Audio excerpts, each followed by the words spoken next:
Listen up, we haven't made enough revenue in the past year. I'm looking for a deck that's going to change the meta, that everybody wants to play. We need people to buy more cards. What's something that just comes to mind that's super annoying? What about birds? Birds? Okay, I mean, that that could actually work.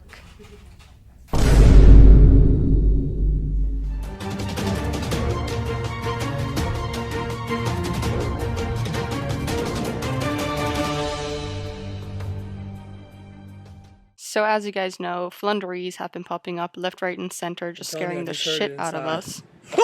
And I think it's time for some justice. So I went over to Google and did some research on the deck. And as I looked at the deck, I realized that I'm learning absolutely nothing.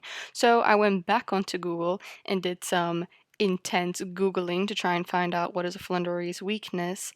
And I found some stuff, so I thought I might as well put this little video together for you. So, what you need to know. So, first things first, when we're looking at these cards, we have to read the effects properly. And I know just looking at it gives you PTSD, but that's okay.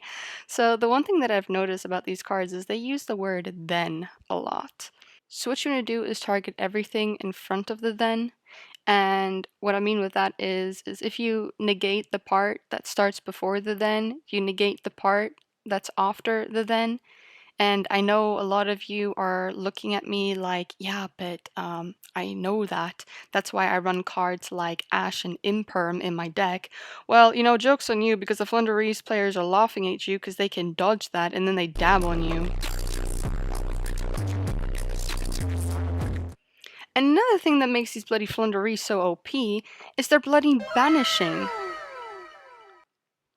So the whole joke about banishing is Konami didn't even tell us where the banish zone is. If you look at one of those playmats that you get in a structure deck, nowhere on there it says banish because banish is not on the field. Banish is just its own little thing, and that's what confuses players so much.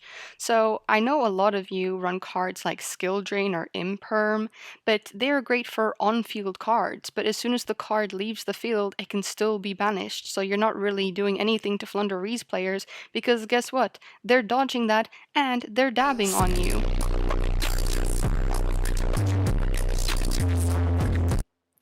So it come to the point where I just wanted to jump out of the window after losing so many games, and it got me thinking. So skill drain and impermanence, impermanence, ha, are good cards, but I would actually side in Lancia and Imperial Iron Wool. And the reason for that is because Iron Wool kind of becomes a mystic mine for Floowandereeze players, so now they can't really laugh at you anymore.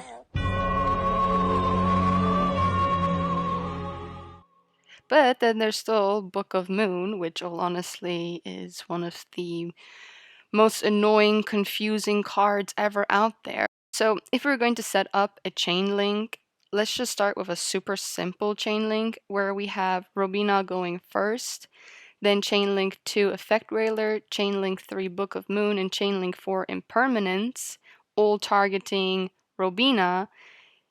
You would think that it would go through, but it just doesn't. It doesn't. So what happens is the target that Impermanence had to Robina no longer is around because thanks to Book of Moon, it just flips it face down.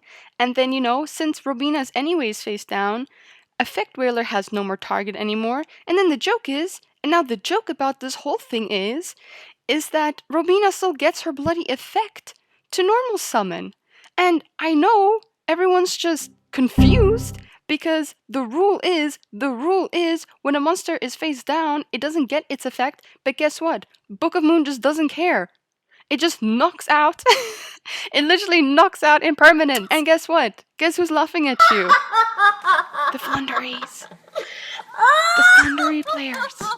So next time when you come up against this and they play Book of Moon, just do yourself a favor and instead of standing there looking like an idiot, just keep your impermanence and use it for next turn. And if you're wondering why this is even legal, please go and ask Konami because Konami, we know all they care about is making money, and that's why they made this deck so unbelievably just evil, just purely evil. Thank you, Konami, for this. It has brought us to the point that we have got drinking problems, but mentioning that, I found something a little bit interesting. So, you know how I said that Book of Moon kind of just defeats the whole point of impermanence? Well, there's another card that kind of does the same for Dimension Shifter. So when we look at Lancia, for example, this card doesn't care if it's chain link 1 or 2. It will stop Dimension Shifter. So for that whole turn, neither player can banish. So that's kind of nice to know. You take one to give one. So there, take it, Floowandereeze players. 先看一下它的威力。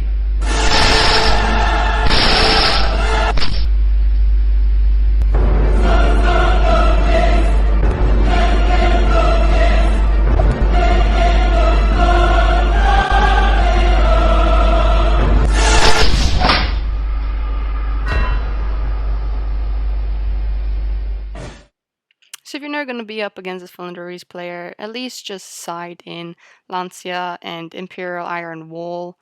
I know that this is like not the absolute greatest thing to do, but right now at the moment it just seems like these two cards are the only thing that kind of make a dent to Floowandereeze because they're splashable cards. That's the thing, you gotta remember that. It's kind of hard just to set up like this whole concept because you want to be able to play these cards in a variety of decks. So if you anyways have space in your side, I would definitely recommend just popping these in there. And also to all the Floowandereeze players, before you start crawling out of your little holes after me and gonna sacrifice me to one of your gods, please just remember that you've had this deck for like quite some time now. I mean, you've done quite a bit of damage to us, and I'm just trying to help some players out here. And just please don't hurt me. Take the banana as a peace offering. Anyways, guys, I hope you enjoyed this short little meme video that I made. Please don't take this all too serious. This is just more for fun. I hope you guys enjoyed it. Thank you so much for watching. And as always, I love you guys, and I'll catch you out on the dueling field.